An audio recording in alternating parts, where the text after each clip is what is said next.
Hi everyone, my name is Angelina Kariakina and we're starting our lunchtime kitchen talks with the filmmakers, and I'm really excited to have the soup together with three wonderful filmmakers, producers, scriptwriters of three wonderful movies. They are symbolically united under a female title, so to say, but the movies are completely different. The protagonists and the situations, life situations in which they are completely different, and I'm really happy that so many of you can participate in our conversation now. So I'm gonna go now and present our participants. It's Thorvald Nilsen, producer of Once Aurora. Hi, Thorvald. Hi, nice to be here. It's Giorgia Malatrasi, the scriptwriter for Searching Eva. Hi, Giorgia. Hi, everyone. Hi. Good morning. And Yoon, director of Overseas. Hi, Sung. Hi, everyone. Just a small but very important fact. So you know that some of our movies have limited views on the website of DocuDays. It's the movies Once Aurora and Overseas. By now they are all watched, so it means that they are not available anymore, but it also means that few hundred of people already watched them. And it means that those people who will be participating in our conversation probably have already watched the movies, which is really, really great. Searching Eva is still available on the website, and it's really, really cool that people still can be watching the movie, and maybe also putting the questions. It's also a feature that is available this year on the website DocuSpace. Probably some of you have already seen this feature, so anyone can put question to the filmmakers and then the filmmaker can also answer it. So I'm gonna go and kick off by asking you guys, how do you feel about the fact that the festival is online, and that, you know, we're living this weird life and people are watching your movies online? And probably I'm gonna go and answer whoever is ready to answer first. Okay, Giorgia. Okay, hi everyone. So yeah, first of all, I'm here in Berlin. I guess, yeah, maybe it's interesting for you to know where I'm talking from. Yeah, we've been traveling a lot with the film last year, and so at least we had that chance, you know, that it's, I guess, not for everyone. I feel for filmmakers whose film came out this year and they probably can't, you know, meet their audiences and have this beautiful one-to-one or one-to-many experience and feedback and confrontation that we had the chance to have. So I'm happy that, you know, I'm grateful that you guys managed to organize this and still make it happen. And big congratulations to you.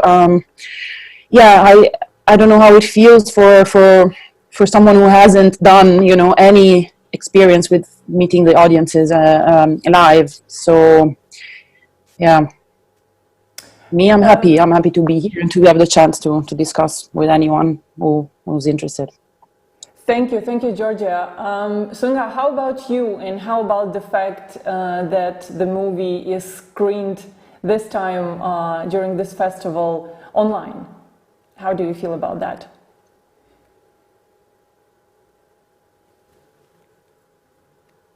Sorry, Sunga, can you hear us? Yeah, I'm sorry, because it was choppy here, so I had to, you know, arrange something with my network, so I didn't hear a word of what Georgia said. But so I hope that I won't be repeating anything. But I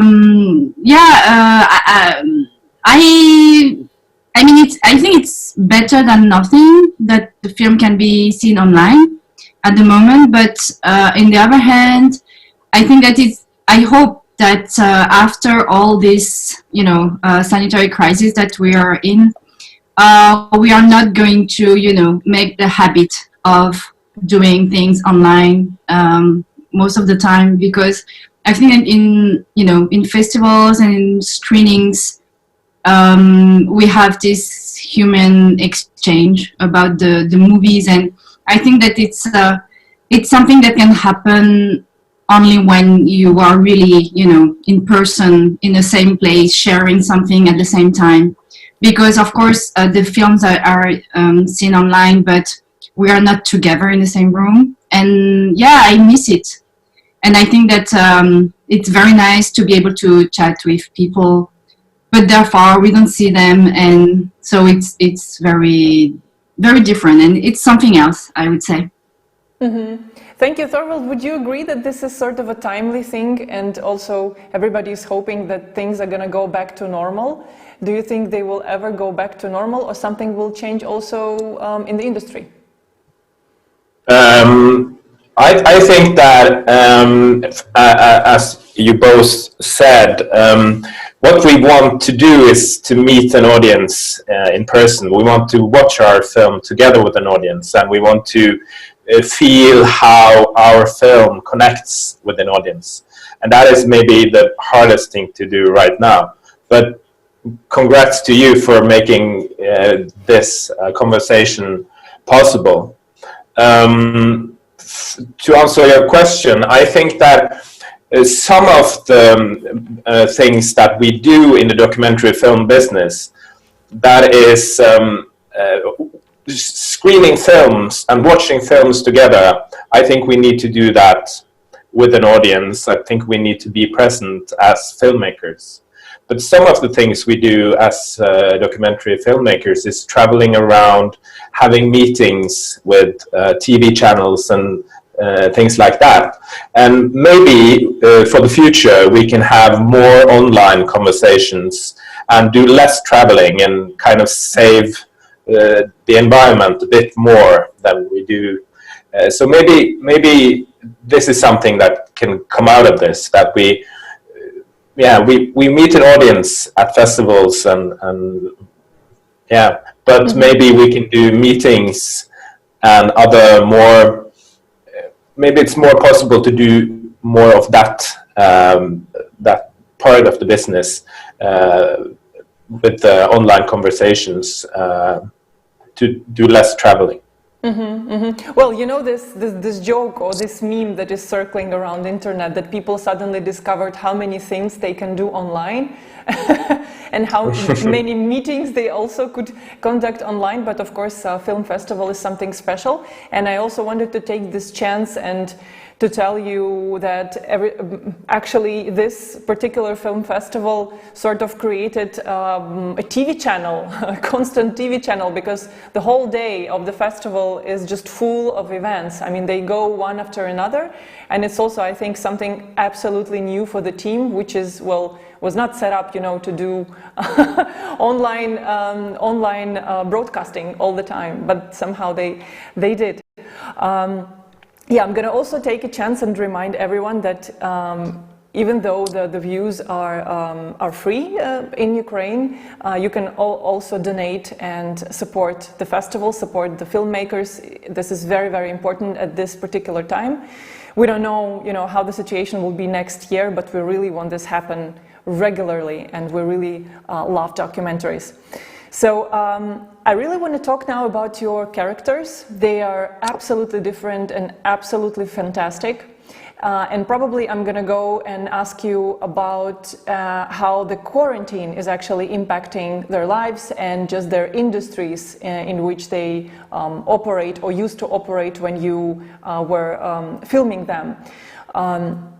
Probably I'm going to go and ask first Sung-ah, because her characters, it's a collective character, even though there are so many different individuals there, but they all work with people, and they all work in houses. And I'm just probably here jumping to a quick conclusion, but I suppose they are the most hit group in our conversation. So how is it impacting Sung-ah, their lives? So, the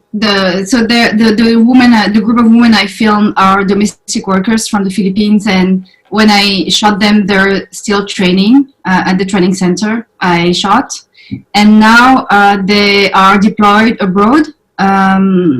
except of some of them who had to go back to the Philippines already. And so how there are impact is that, I mean, those who are abroad now at the moment in families, in their employers, at the employer's place, are still there working. There are some who are, going out for a day off, for instance, in Hong Kong. They have one day off, and some of them are still going out because it's their only day and they don't have any place in the house, you know, to meet friends. And so I can see that they still go out. And for about the industry in the Philippines, so for those who had a flight schedule already before the quarantine, are allowed to go abroad, but for the others, they are not allowed to go out of the country anymore.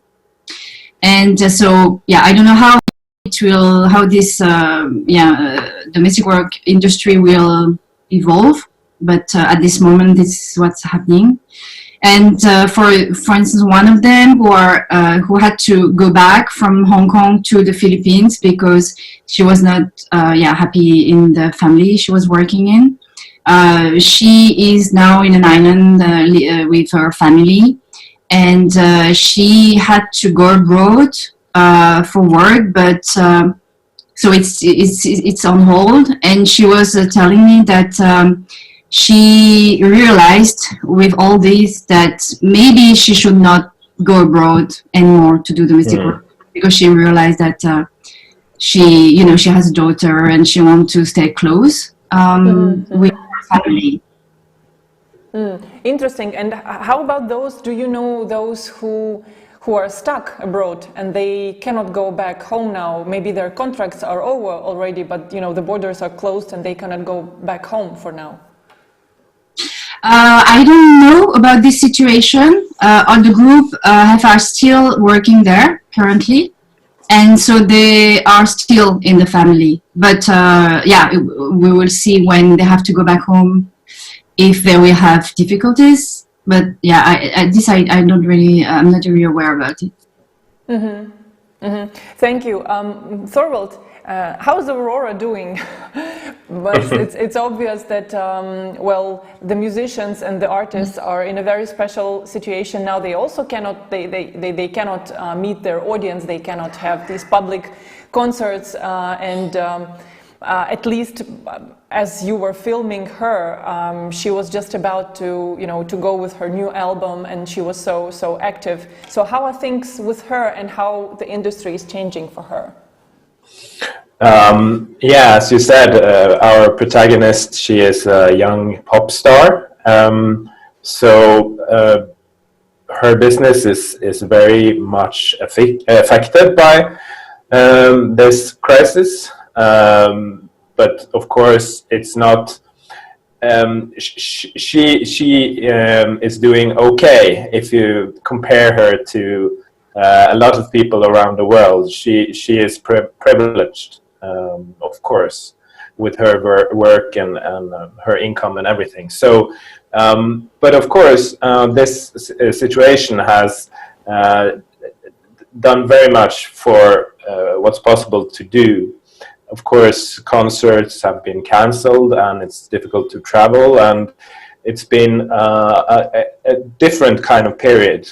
Here in Norway, we've had some online concerts so that people can experience concerts online. And we even had a quite interesting session a couple of weeks ago where a music video director collaborated with Aurora for a live show that was not just a screening of a concert, but was more like a kind of an experience in borderline video and a concert. So there have been some efforts to try to do more normal work, but of course her days is basically spent at home writing, and but yeah, I think that the whole music industry, of course, is very hard struck by this, because of course it's it's about gatherings with a lot of people and concerts, and I don't know how this crisis will affect the music business. I don't know, but it is challenging, I think, for everyone, of course. Yeah. You know, now that I'm asking you all about your characters, about your protagonists, it's also quite a good discussion maybe to have among us, whether the filmmaker should stay in touch with the characters after they finish the movie. It's a huge discussion among filmmakers. What sort of connection do you develop, and what sort of relationship you develop with your characters while you're doing the movie? So it's not completely necessary that you all know what is happening to your characters now. Because many filmmakers, they just stop the relationship or the relations or any connections as they stop the movie. It's also quite an individual and subjective thing. But anyway, Giorgia, Eva finds herself in a quite precarious situation. She travels a lot in the movie. She's in several industries, being at the same time an artist, sex worker, a poet, and maybe a musical enthusiast. So how do you think these industries might evolve or change over the quarantine? Look, so I don't know about the industries, honestly. I think, so first of all, I will do a little introduction. So Eva is now Adam. So after the film came out, I will call him he now. So he realized that identifying as a woman was not really something that would work for him anymore. So came out as transgender. So at some point we started to do all of the film presentation, where everyone was getting super confused. But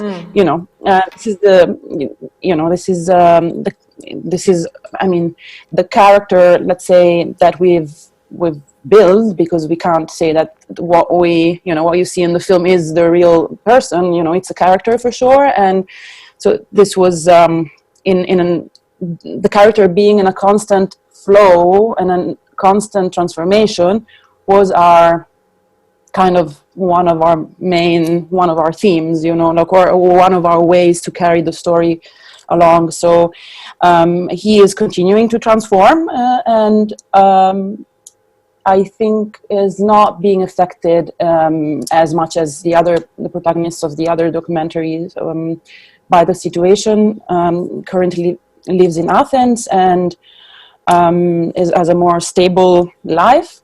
So and wasn't so much of an I would say social person before anyway. So I think, and I talk. I mean, I'm still in touch with Adam, and we're friends. We spent so much time together, of course, it took us 5 years to finish the film. So we developed a relationship, and so we're still in touch. But this is a different.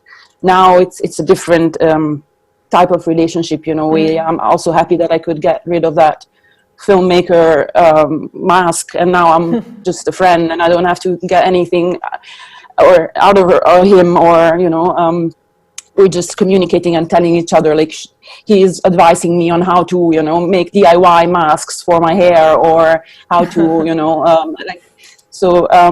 he lives in this dimension where it's more like an anarchist system. So it's kind of in its own pace and its own rules or non-rules. I don't think he's also concerned about what the industry that we're talking about are doing. From my point of view, I'm really no expert. I I see, of course, that musicians and, you know, the music industry, and like it's been affected. I have a lot of friends that work in that industry, and they're really desperate at the moment. Our industry, that would be also interesting to see. I hope that, I don't know, I hope that this situation kind of brings some of the issues, you know, that were there already, bring them up. I can think of, for example, I don't know, you know, filmmakers developing ideas and writing a lot, having to write a lot before being able to pitch, for example. And so you're stuck in your own system, and you don't know, because of course you need the money from some TV station or from some, you know, funding, and so they want to see something which is so developed already, and you know, you have to be very wealthy to be able to work for months on something without, you know, even knowing if these people are going to be interested in it or not. And so I hope that this becomes a little bit quicker somehow, and a little bit less on the shoulders of the filmmakers and the creatives, if that makes any sense. Yeah, totally. Makes total sense, at least to me. And we already have several questions from our viewers now.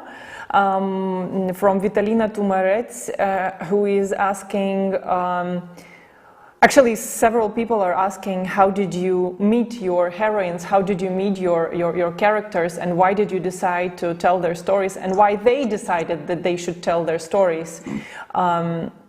So maybe I'm going to go to Sung Ah, and I will add also a question to you about your movie, apart, you know, from that question, why did you decide to tell their stories?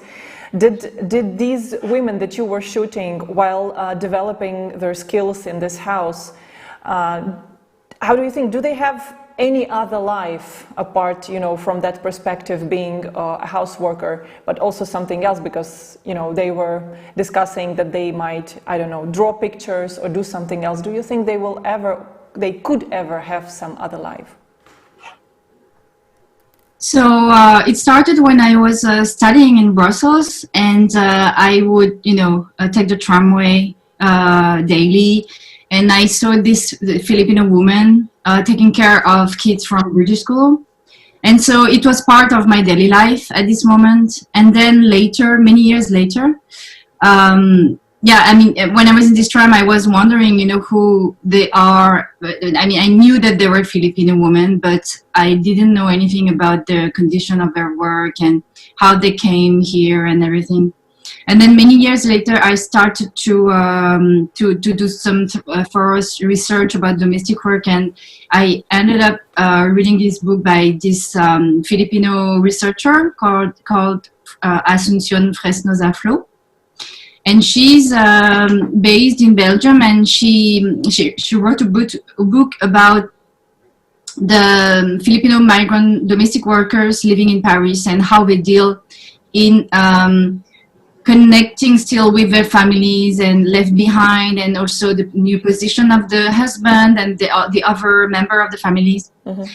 And I found it very, very moving. And also this is in this book that I discovered that in the Philippines, the migration of domestic workers is completely institutionalized, and they have a legal contract and they're sent abroad with a 2 years contract.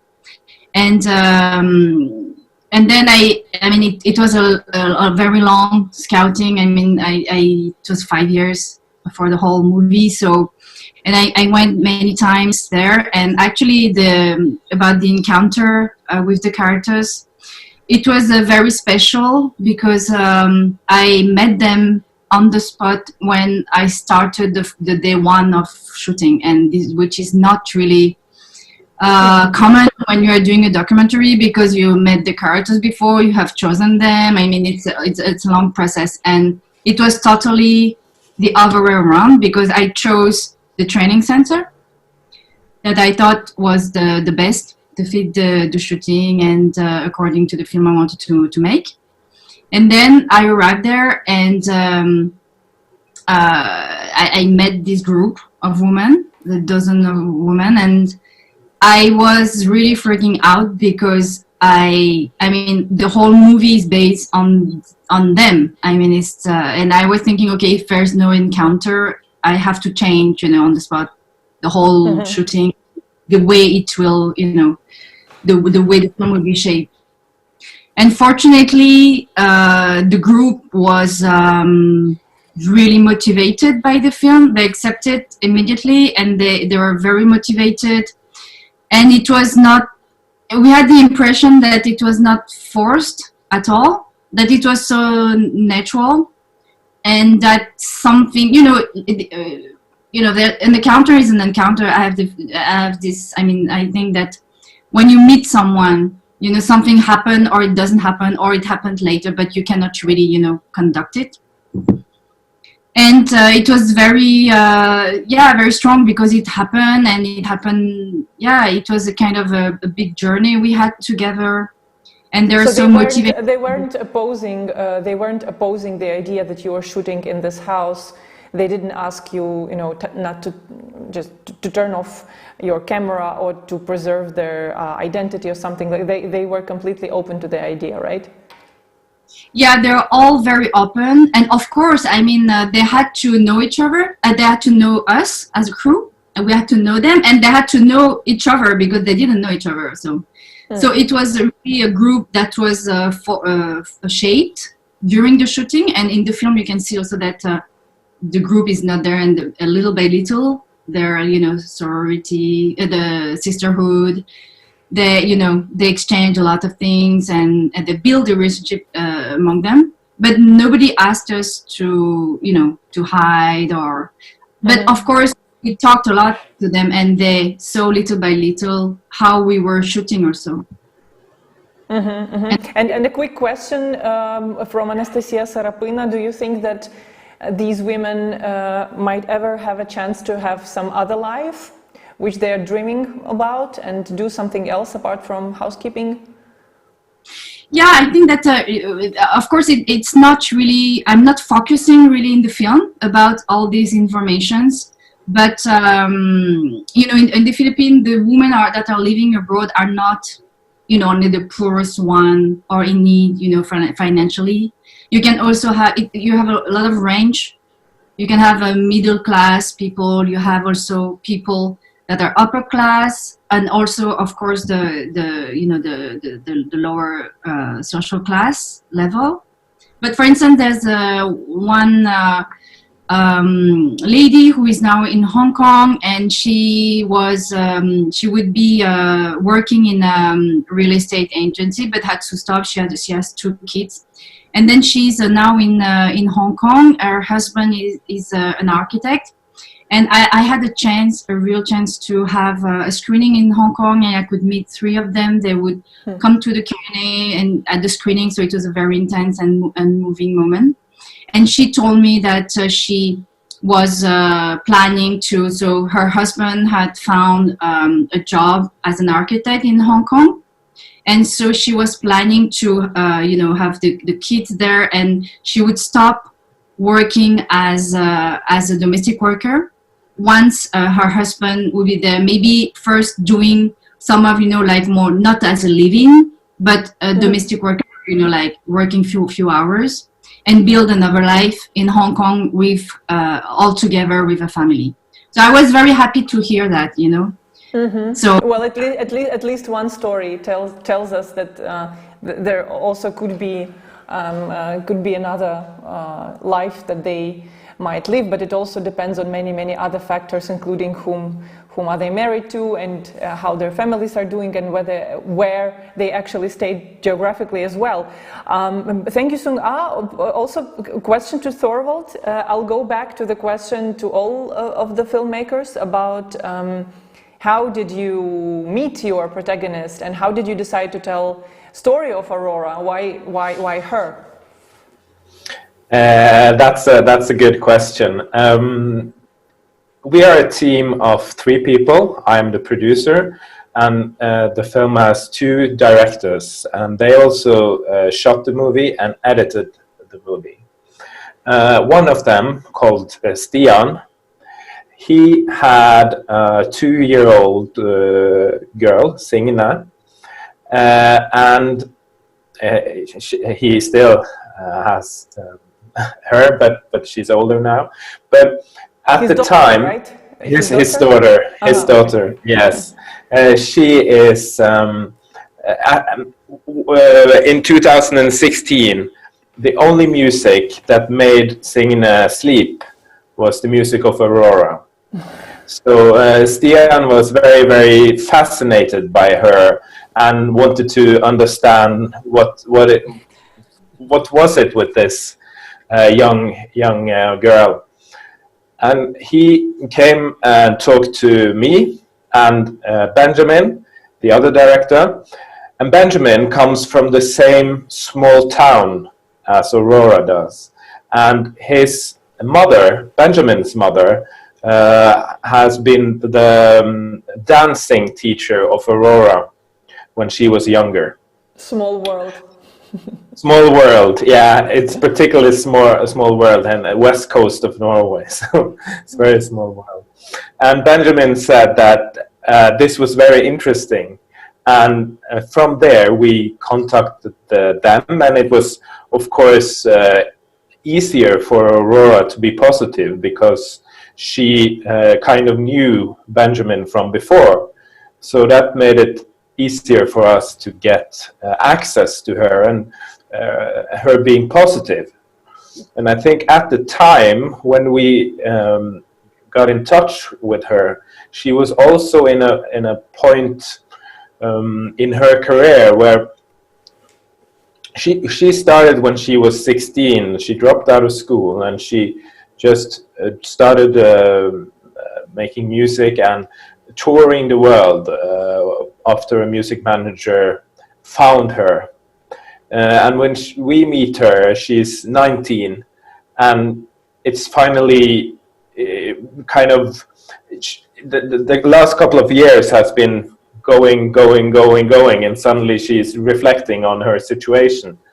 And I think when we came into the process, she had started to ask some questions of what she was doing, and it was a good time for involving a documentary team in the process. Mm-hmm.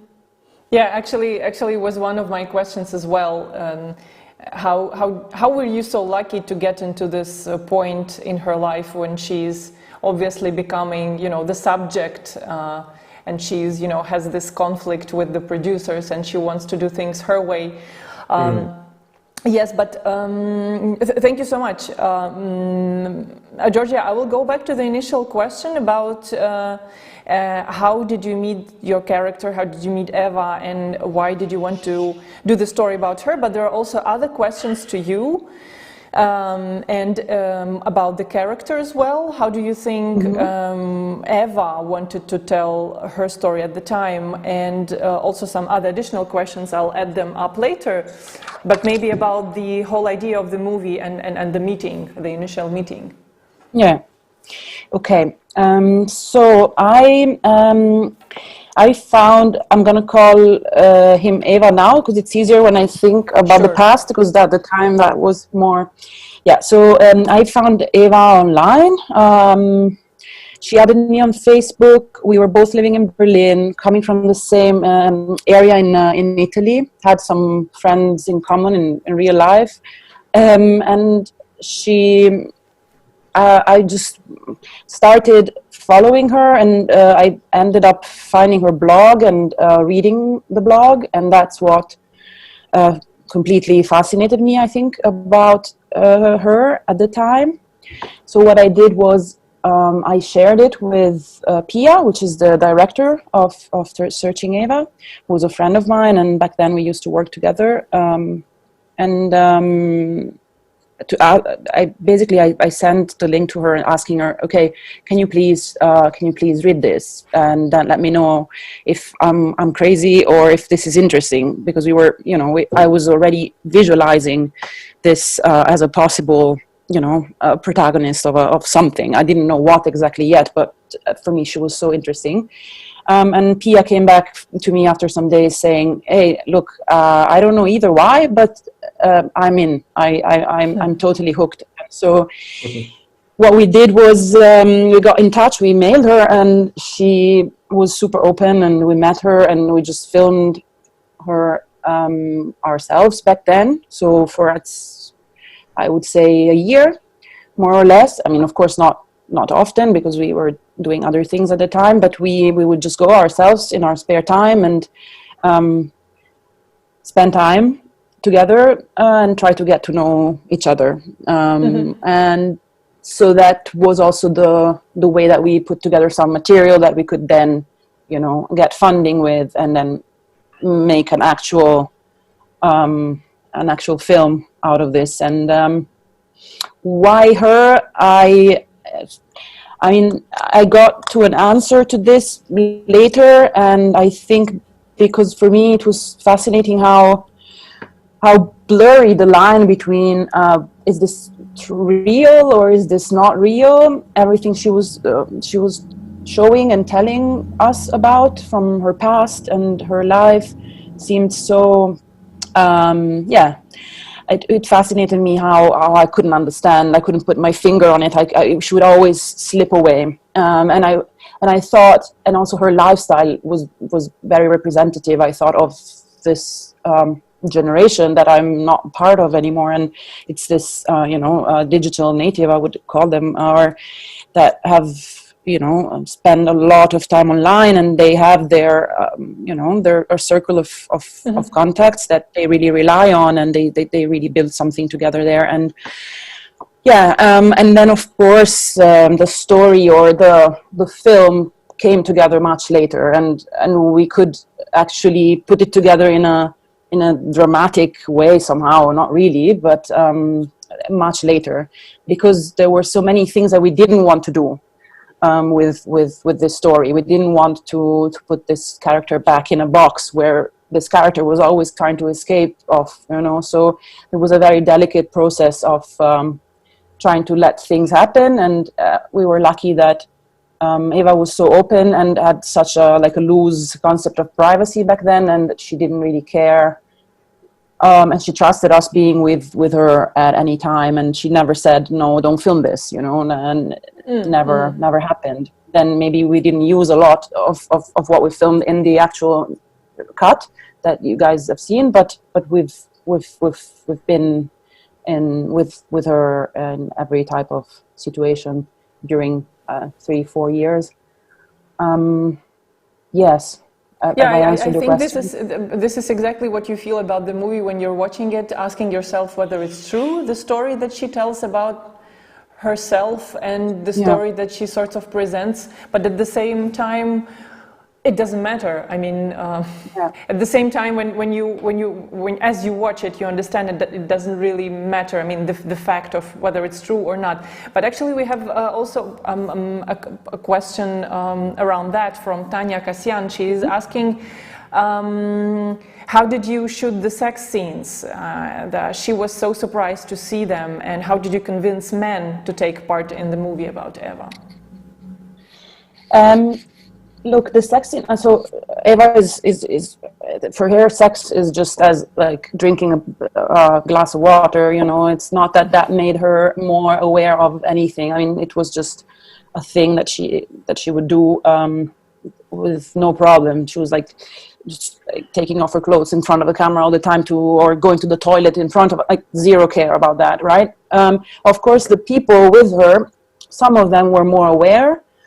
But at the same time, I think that there was already somehow a natural selection, people that would then show up and agree that we would film with them. Then they kind of knew that anything could happen there. They were already friends and very close to Eva, to know that this is not going to be any censored or lightweight kind of content or type of scene. So the moment that they agreed to be on camera, then we let it happen, and we didn't tell them, please have sex now, or directed. We kind of placed the camera, and then of course stayed there a long time as well, and we didn't just go and shoot. It took time and took a lot of gaining trust and just making people feel confident and comfortable. So we would kind of disappear. That was it, I think. We also have a question, just a general question of how did you all feel about working with your characters, and whether you disliked them at certain moments, and why, and which moments were these moments, because you have probably filmed them for quite a long time, and it's a long relationship, and in this long relationship you have all sorts of feelings. So were there any moment that you really disliked your characters, or just maybe it was a short moment? When and why? Yeah, I can understand this question, and I think that, yeah, of course, we build a relationship and it can happen, but from my experience for this shooting, specifically, actually, I was most of the time really thankful to them, and I was amazed by them every day. I mean, it was a shooting that during the process of the film, there are so many difficult moments. I mean, I'm not, just saying that it's all very, nice and easy. But for the shooting moment, we had very, big problems, like, the camera, drown in water and not switching on, things like that. But with the characters, we were so amazed every day by the way they were, giving us things, and they would understand very well what we were doing. And actually they brought a lot to the film, because there are many scenes that I improvised with them because it was them and because they had their own story. And I think the film would have been very different with other people. So it's really this group and the dynamic of this group that shaped the film, I would say. And they, very good fiction film actors, they have a kind of aura, like grace. And that's what I felt when I shot the movie. And your first question about, if you really feel close to your characters. And of course, it's very weird because I shot with them, and then it was not really possible to see each other. But we had such a strong moment, and of course I feel closer to some of them, not all in the same way, but I was mostly thankful and amazed by their performance. But there's also another question to you, Sung, about one of our viewers, again, Tanya Kasyan. She is saying that she was impressed by the scene where women were playing potential case of sex abuse, and she's asking that it was quite an emotional scene. For you, what was the most emotional moment? Because for me personally, probably one of the last scenes when one of your characters, a woman, is saying goodbye to her sleeping child. The boy is sleeping. He probably doesn't know that his mother is leaving, but she sort of has this silent moment of saying goodbye. I don't know, for you personally, what was that moment? So for the scene with the mother leaving her kid, it was a very intense moment, and we were behind the camera. I was crying behind the camera during the shooting, and it was a very intense moment, very difficult. And this was also not foreseen. We were not planning to shoot at their place and, with the family. But it happened because it was them. They were so open and so motivated, and also for the you're talking about the role play exercises, right? The sexual abuse. Yeah. Actually, this scene, it seems weird to say that, but we laughed a lot. I mean, because they were performing and in their perspective, they I mean, the one who is, performing the male, employer, harassing the employee, she was so good, and she was having fun. And of course, it was not funny because after the scene there were discussion, and you don't see all, in the film, so it was not really funny. And but during the scene, they were, they were doing the exercise, and they were laughing a lot. So it was not that dramatic than what you can feel in the film. Yeah, but this woman who is explaining them how to behave, her character is absolutely empowering. I mean, she's so certain, and she has so specific advice to give them that it really. It's quite an empowering scene in this sense. Thorvald, again, going back to the question about disliking your characters at certain moments. Aurora is not a very easy character as well. No, that's true. Of course, I think that just to say, it's good to start with something positive, and that is that when we made the film, we had a great access to her, and being together with her on tour, and she has been great during the whole process. So we're really thankful. And my impression with character-driven documentaries like Once Aurora is that you are dependent on what your character allows you to participate in. And sometimes the most frustrating thing I feel is when you hear of something that just happened. When you talk to your character, for instance, and they say that last week we had this wonderful meeting and everything was sorted out, and we're thinking, why didn't we know about that?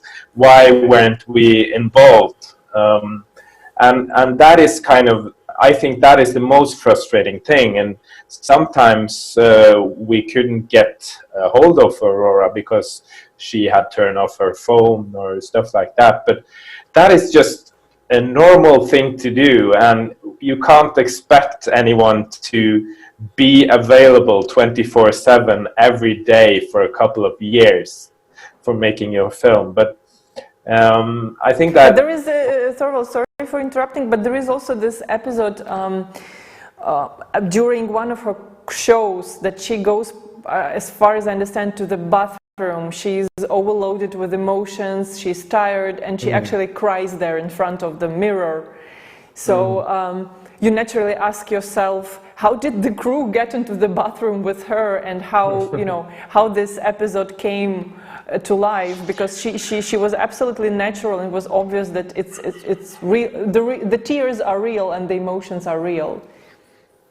I think that the presence of the team over time makes characters, or makes Aurora in this instance, more comfortable and more in that scene. She is having a concert in Brazil, and it's an overload of emotions, and she goes into the bathroom and has a breakdown. And that is after over a week of filming with her, and the crew is together with her. And then it's much easier, I think, for her also to invite the crew into the bathroom, because that was what happened. She wanted us to be there. She wanted us to see also the pain in her work, not only the positive sides, but also show that it is demanding for her. But I think that if she had those kinds of emotions and the team wasn't there, she wouldn't have called us. Sure. Come on to the bathroom having a nervous breakdown. Yeah. No, of course not. So the presence and being together with Aurora I think that Stian and Benjamin have became her friends, and when you travel, actually it's quite lonely, I think, being a pop star, traveling around, and everyone around you is working for you, and they're trying to make you happy, but maybe you need someone to talk to as well. So I think that our team also hopefully gave something back to her. She had somebody to speak to, and somebody to maybe confront some of her thoughts, and so thank you, Giorgia. The moments of dislike or any other complicated emotions that you had while living and traveling and shooting your character. Look, I agree with Sungha that for me it was the same. I had this fascination towards Eva because I think she totally has that aura that you were mentioning, and that is one of the reasons why I got completely hooked on her from the beginning. So I think then, because of the process of filming was so intense, and we basically filmed in blocks of like 1 or 2 weeks, and then back after some months, and so these weeks were so intense that I think I kind of suspended any type of judgment and tried to be just there as a somehow how do you call that, to collect, rather than to judge, or just trying to collect and to make sure that I wouldn't alter reality, what was going on. I was more trying to let director work and protagonist be safe and happy, and me myself, I was just mostly trying to create some kind of like a fertile. That was at least that was my hope, that I was doing that, so I definitely, there were a lot of intense moments, you've seen the film, and I'm sure you can imagine, but yeah, I think we were made part of it so openly that then there was no space for judgment. We were part of it at that point. So we were just somehow trying to become the same thing as our protagonists at some point.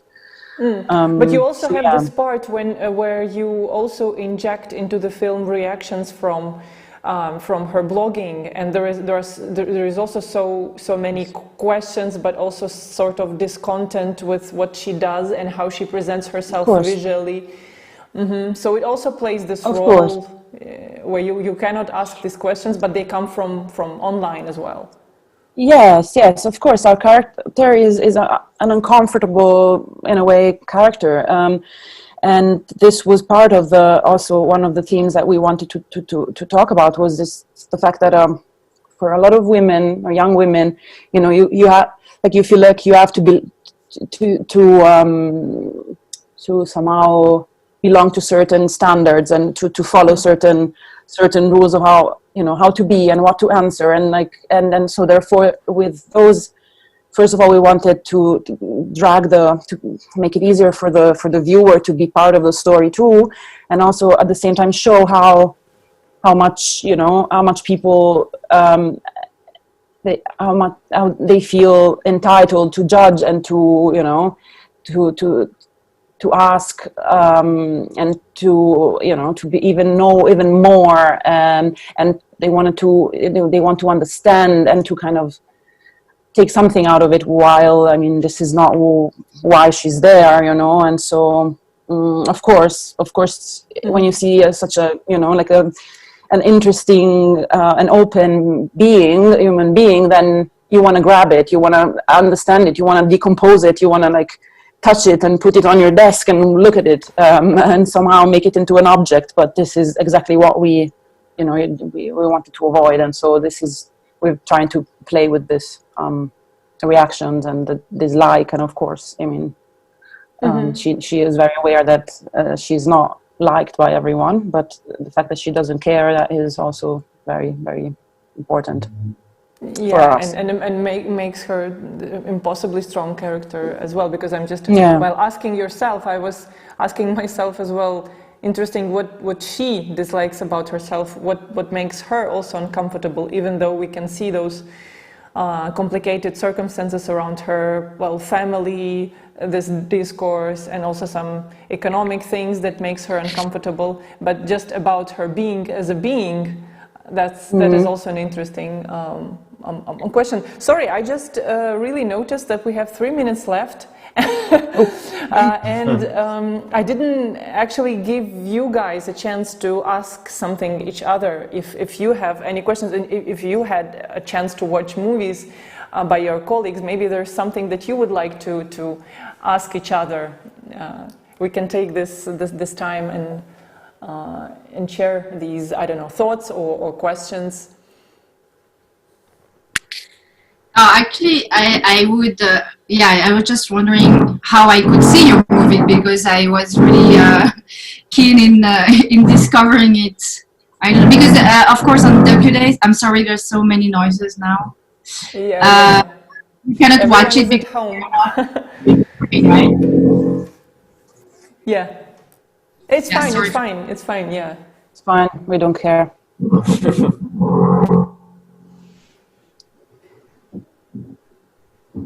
So now we can hear you, so you can go on with your question. Mm-hmm. No, I was just wondering if there's a way to watch the movie, if there would be available on the platform soon, or, you know. Mm-hmm. The movie, Searching Eva, right? You're asking Giorgia. And Once Aurora, both of them? And we don't know. We would like that, but it's not really in our hands right now. I think also we have to wait that the TV station that funded it shows it first, and then I think then it can go online. But I can send you a link later, maybe. Thorvald, how about you? Yes, our film is actually available on Vimeo on demand right now, so it's possible to rent the film or buy it on Vimeo on demand. And I would really like to see your film as well overseas. I've seen Searching Eva. It was part of the film festival in my town in September. Yeah. I really loved it, but yeah.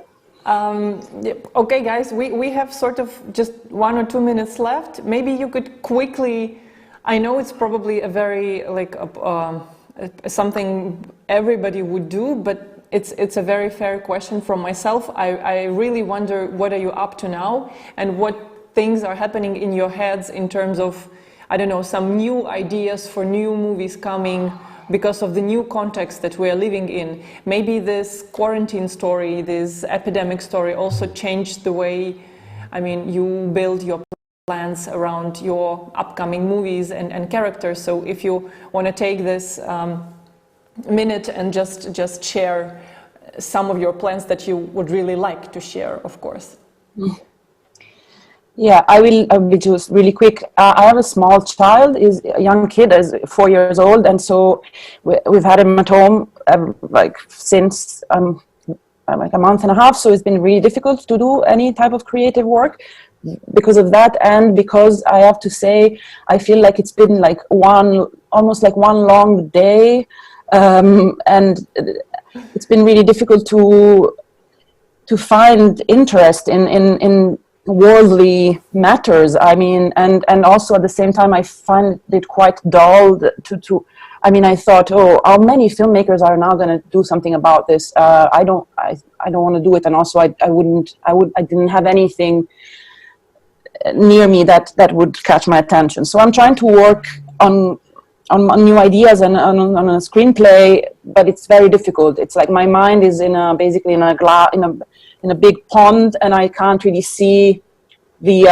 horizon anywhere. So it's very difficult, I think, to create.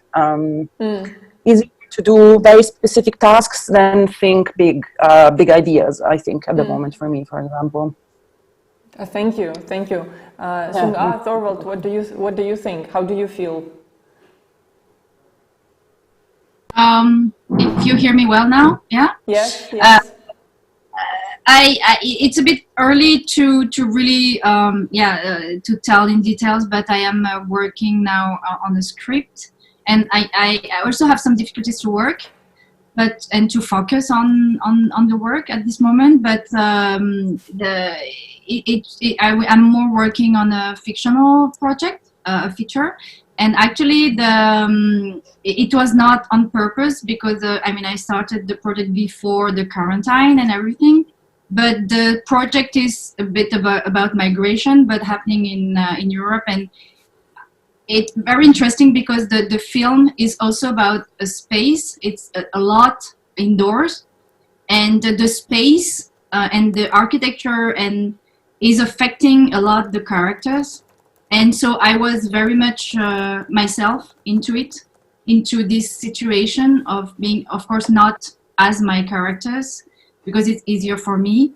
But it's very interesting how, a space really can affect you, in different ways.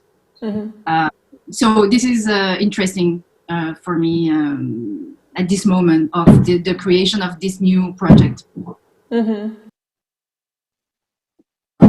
Yeah, I've also had some difficulties trying to comprehend the situation and everything, and we have talked about doing something about the situation, but it just I feel like the one thing I don't want to do is to continue working with this subject when the situation is more normal. Then I want to go on with my life and not work on a project relating to this. So right now we're trying to work on some ideas. I'm really fascinated by and want to work with projects with young people and projects for a young audience that gives hope. That shows maybe different kinds of characters, strange characters, that can show people that it's allowed to be a bit different, and try to embrace different people. And it's so much pressure for young people now, so I think they also need to see some hopeful stories about how they can be part of the world and make a difference. So.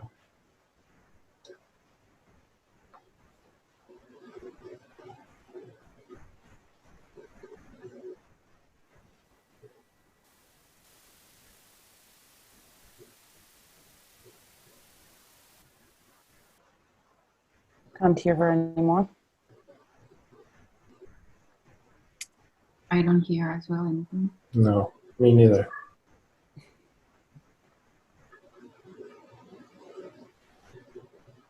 Tell her in the chat.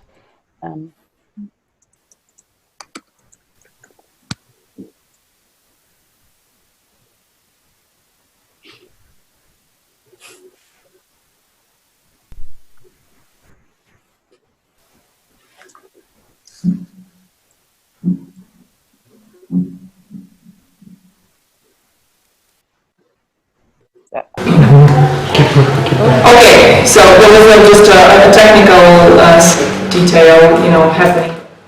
It's quite natural for this sort of circumstances. Again, just reminding everyone that on the website docuspace.org there's an opportunity to ask a question directly to the filmmaker and then receive an answer, and also support the festival and donate any sum of money you can share with us, and also watch the movies while there's still available, not all of them now, but many of them still are, and just stay with us. Thank you so much, Thorvald, thank you, Sun-A, and thank you, Giorgia. We really hope to see you one day in Kiev, in Ukraine. Good luck and stay healthy. Thank you, thank you. Yeah, same. Ciao. Bye. Bye, bye, bye. Bye, bye.